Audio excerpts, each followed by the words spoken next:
I'm Alexander Heffner, your host on The Open Mind. I'm delighted to welcome back to our broadcast Tom Nichols, professor of national security at the U.S. Naval War College and author of the just released book, Our Own Worst Enemy, The Assault from Within on Modern Democracy. Tom, did you anticipate at any point since Donald Trump was elected in 2016 that an entire branch of the U.S. political infrastructure would become committed to authoritarianism or committed to suppressing the vote? I didn't. I suppose some of that was just innate optimism, but I think the more terrifying story here is that it's not just limited to one party or one country.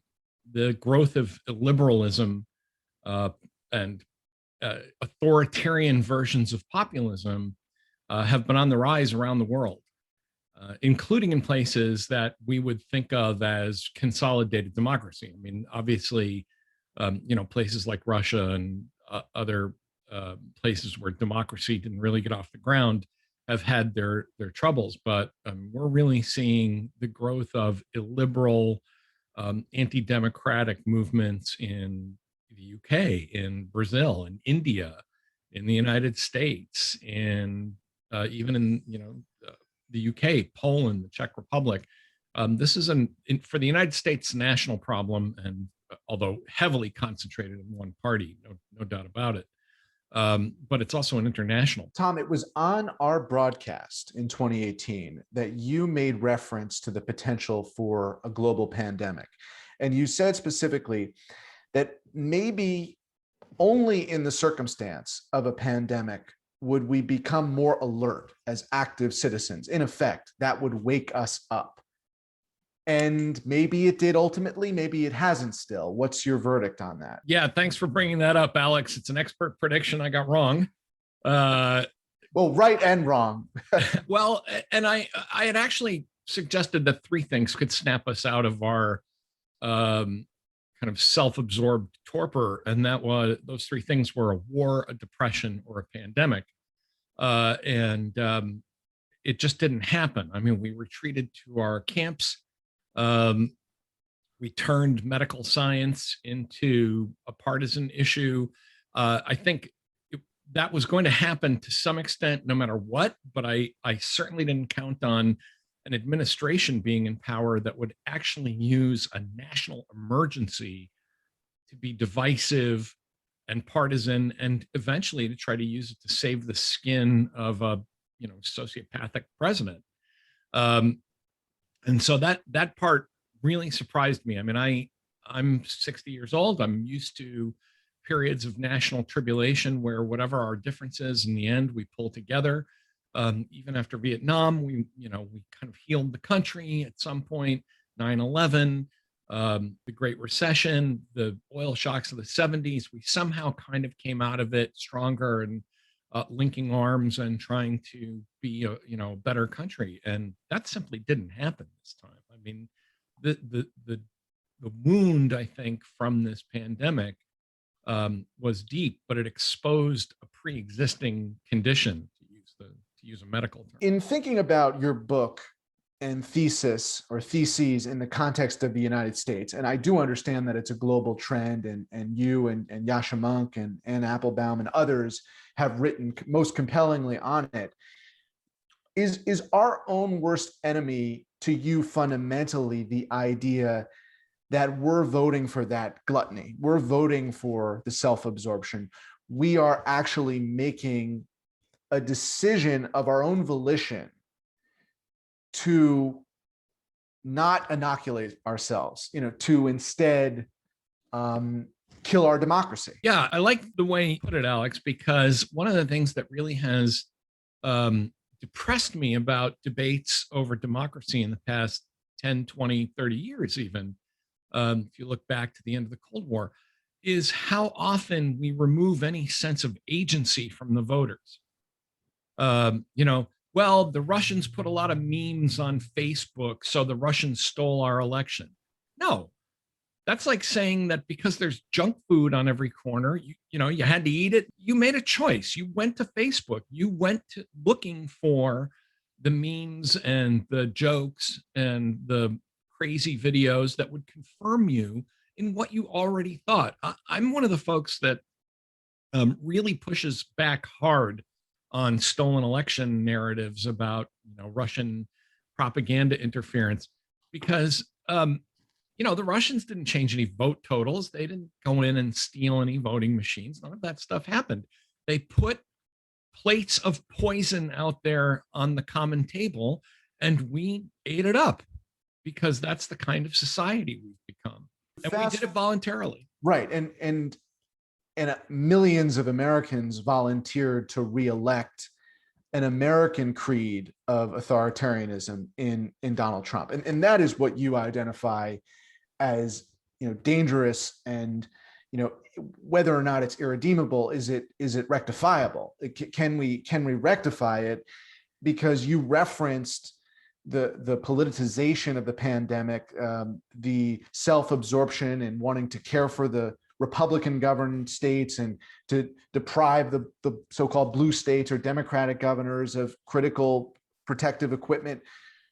Nevertheless, millions and millions of Americans voted to re-elect, Donald Trump. And we know now that state legislatures want to actually eliminate the Electoral College now so that they can overrule how the vote goes down in their state. So, I mean, what is your assessment of kind of voting for your worst enemy of democracy in 2020, since tens of millions of people did do that? Yeah, I think we're in more danger now than we were 3 or 4 years ago.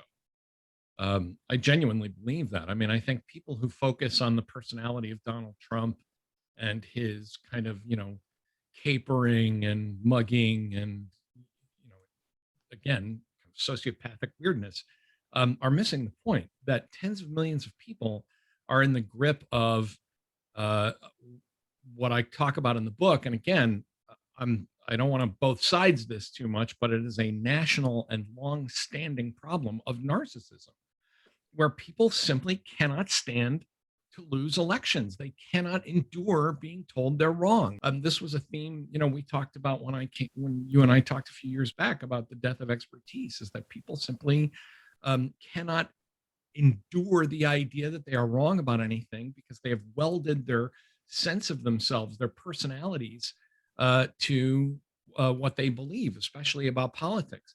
And so I think you're going to get millions of people who will say, yeah, democracy doesn't really matter as much as getting what I want. And unfortunately, getting what I want is no longer a desperate idea about, safe streets or a job, or, I mean, this is a bored middle class. The people who showed up in January 6th, for example, to attack the Capitol, these weren't armies of poor and unemployed people. These were people that chartered private jets to go to Washington. This is really a dangerous problem when the middle class of a country becomes bored and sort of hungry for drama.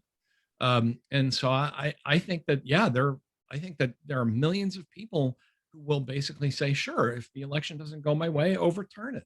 That's what I'm voting for my state legislature to do. Is it at all pedantic or orthodox in the sense of people conflated or began to confuse liberalism and illiberalism? I asked Yasha Monk the same question, but this idea that to be conservative today is actually to be autocratic or authoritarian. Some way, the wires, the circuits kind of blew up. Or maybe this is just revisiting old history, but this idea that you had liberal conservatives, right? You had, and now that is a tortured idea. Who would in the United States in the Republican Party ever be a liberal conservative, or a conservative who supports liberal democracy? And that just got kind of torn asunder. And I wonder how much of that is involved in the insurrection and the devolution of conservatism or Republican politics today. I would love to tell you that this is about ideas and notions of ideology and conservatism and liberalism, but it isn't. It just isn't. It's about feelings and emotions and resentment and status envy and relative deprivation. I mean, this is something we don't talk about much in the United States because people on the left, for example, say, well, the big problem in America is income inequality. People on the right say, well, it's the heavy hand of government. When the real problem, in my view, are people in the kind of working to middle class stratum of the economy who aren't comparing themselves against Bill Gates or Warren Buffett. They're comparing themselves to each other constantly. We are constantly looking in on each other's lives. And that's not an ideological issue. That's, you know, if you talk to the voters, and I point out a lot of examples of this in the book, both from polling data and from anecdotal, you know, talking to caucus goers and primary voters, people have no coherent ideological stance in this country. If ask them what they think conservative means, and they say, I'm a conservative and I think the government should tell big tech what to do, which of course is the most anti-conservative, you know, the idea of empowering the government to run big tech or to, you know, engage in censorship, or, I mean, it's crazy. What it really means is people on both the right and the left have said, look, I want to control the mechanisms of government, and I want those mechanisms to do what I want them to do, and I want them to do it for me. So when you talk about liberalism, you know, with a capital L, classical liberalism, that's what conservatives used to call ourselves. I was a conservative. We used to say we're classical liberals, free market, toleration, secular government, limited federal power, all that stuff. That's all gone. Nobody really has those arguments. And I think one of the things, just as a kind of final comment on this, think about how much over the past 3 or 4 years, even now, even as President Biden is trying to move all these different packages and legislations in his first year, we are a post-policy society. Nobody talks about policy or ideas. We talk about winning and losing. We just talk about who's in charge and who's going to be my guy or their guy. And you're saying quite clearly, Tom, that intellectualizing it is not going to be a recipe for fixing anything, right? So how do we, that's part of the book, how do we fix things from the perspective of those Arizona or Pennsylvania legislators who, you know, want to conduct these fake audits? They're trying to say that there was a sham in their states. It was not. Biden won Arizona, he won Pennsylvania.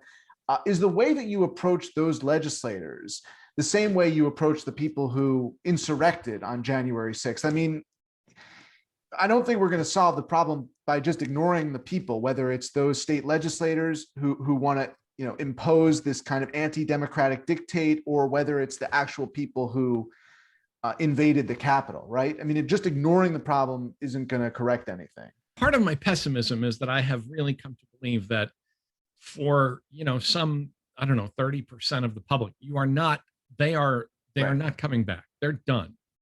And you are simply going to have to outvote them until they literally pass away and out of the voting demographic, because most of them, unfortunately, are people close to my age. And I just don't think you are going to, I don't think, you know, 3 years from now, people are going to wake up and say, boy, I don't know what I was thinking.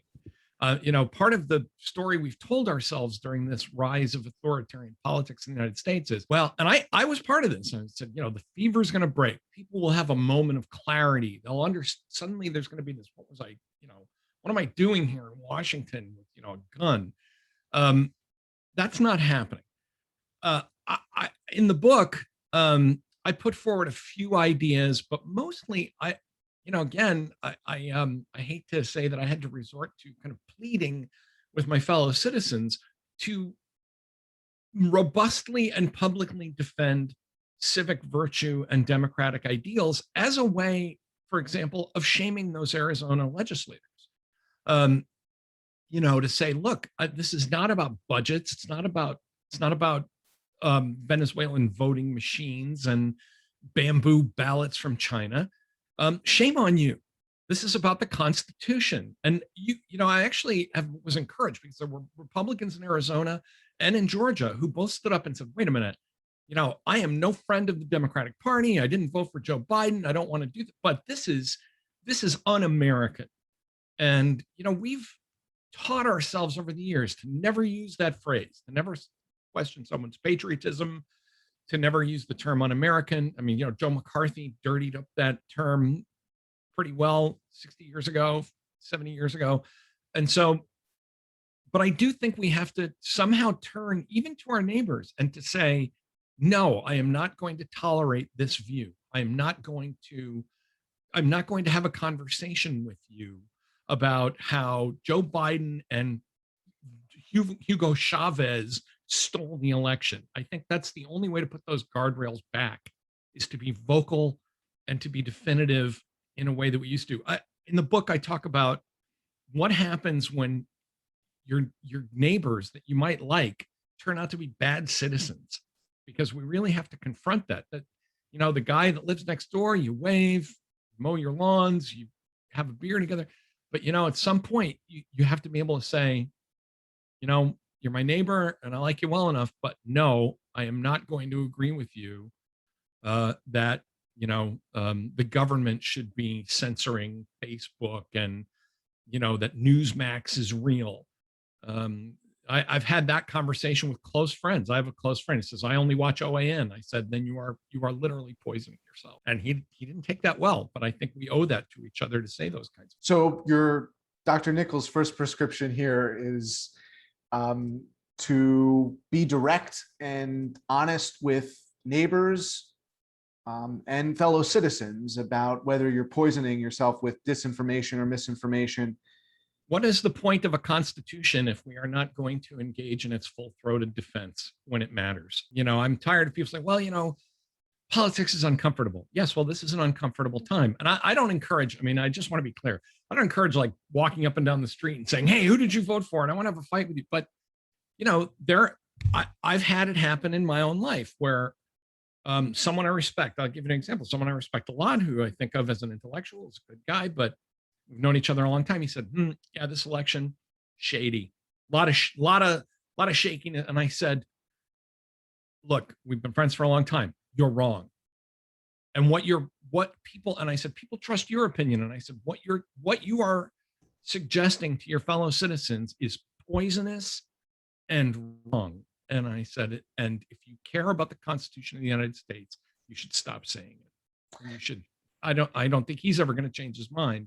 Right. But I do think we have to somehow put those social guardrails back in place. Now, with that said, I don't want people to think the book is just, kind of me yelling at everybody, although there is some of that because it's a book by me. And so I do some of that. But I do talk about things like, structural reforms. Here in the United States, the size of the House hasn't changed since 1913. Washington, D.C. has no senators and Vermont has 2. We have to start talking about service, not a draft, but some kind of military related service, because I'm also very worried. I began my career studying civil military affairs.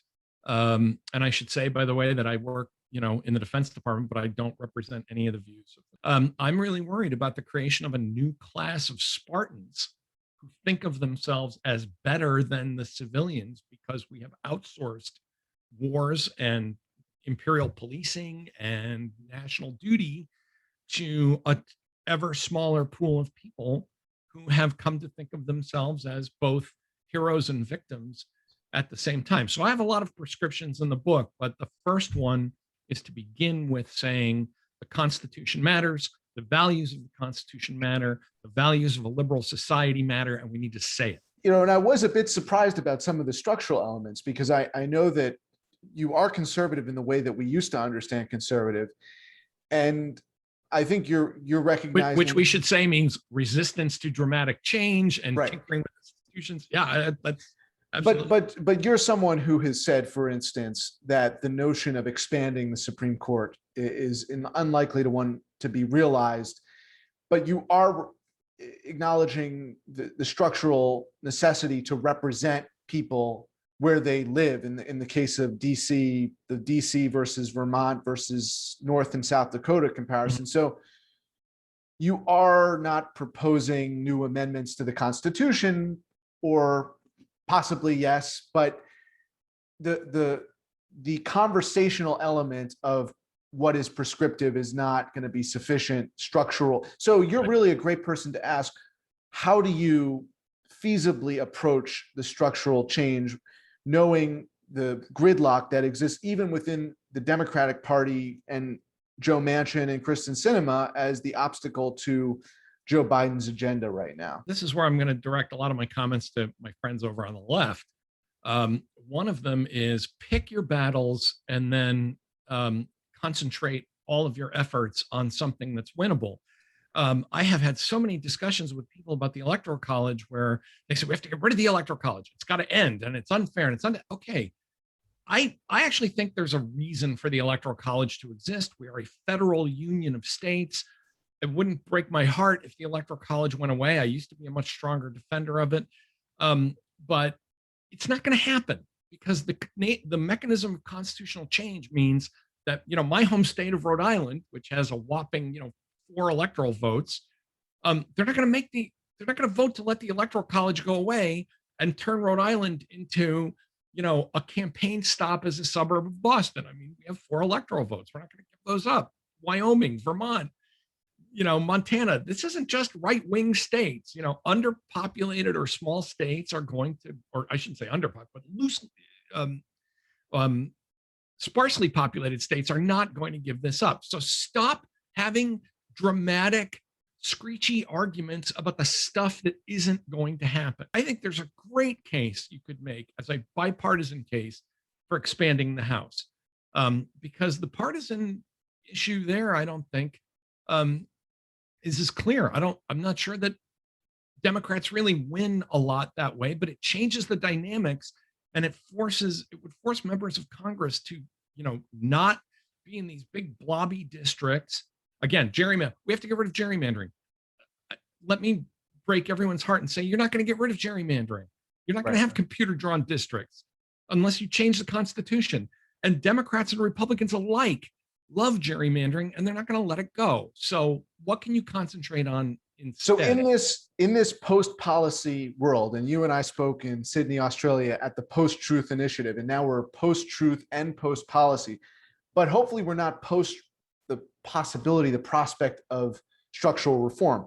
So if you're basically advising the Democrats or liberals who very precariously control the United States Senate and the Congress right now, you're saying, look, pick the issue, whether it's DC statehood or the John Lewis Voting Rights Act, voting rights more broadly. That's a great example, right? Joe Manchin, as we speak this summer, Joe Manchin has killed HR1 in the Senate, and he's killed S1.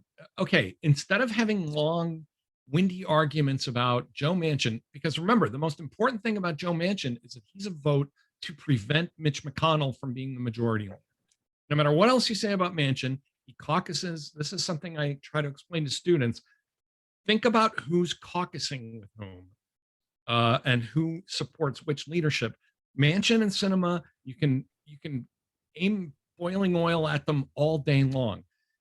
It didn't happen. So now, what is the package you can pass? Don't sit around talking about how it would have been great to do this and great to do that. I guess what I'm saying is people on the left need to be hard-nosed, cold-blooded, and realistic about how to pass legislation. I used to make, you probably remember this, Alex, but I used to make liberal friends really mad when I'd say, look, Mitch McConnell is the gravedigger of democracy. I grant you, he's terrible. He's probably the least principled human being, although that's quite a competition in Washington. He's one of the least principled human beings to ever serve in government. And yet I would tell my liberal friends, be like Mitch. He is completely focused.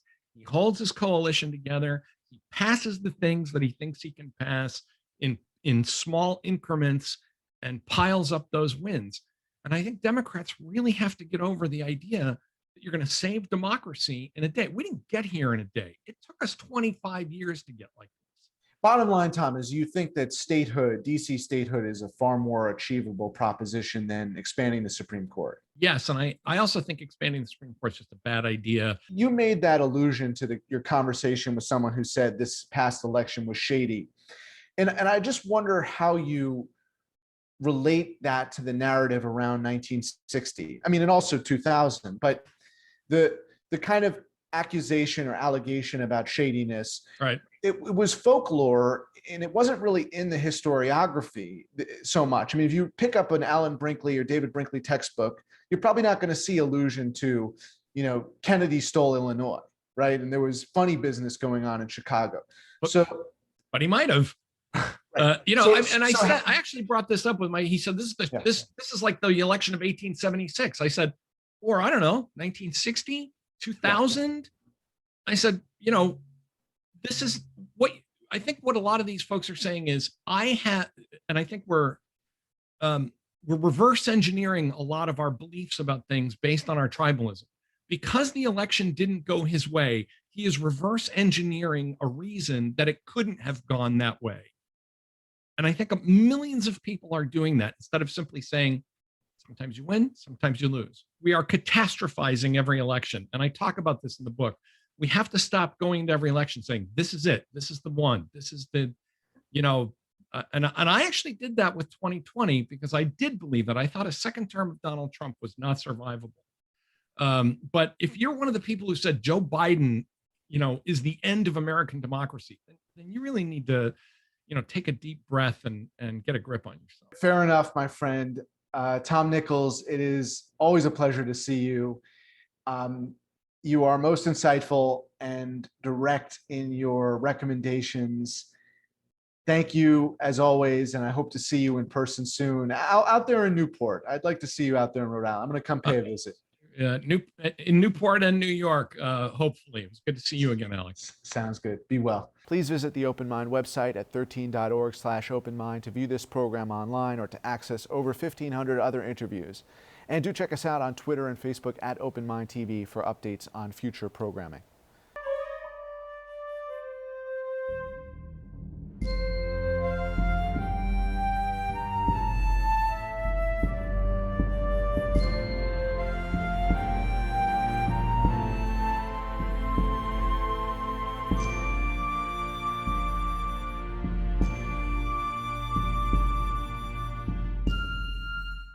Continuing production of The Open Mind has been made possible by grants from Ann Olnick, Joan Gans Cooney, Lawrence B. Benenson, the Engelson Family Foundation, Alfred P. Sloan Foundation, the John S. and James L. Knight Foundation, William and Flora Hewlett Foundation, Joanne and Kenneth Wellner Foundation, and from the corporate community, Mutual of America.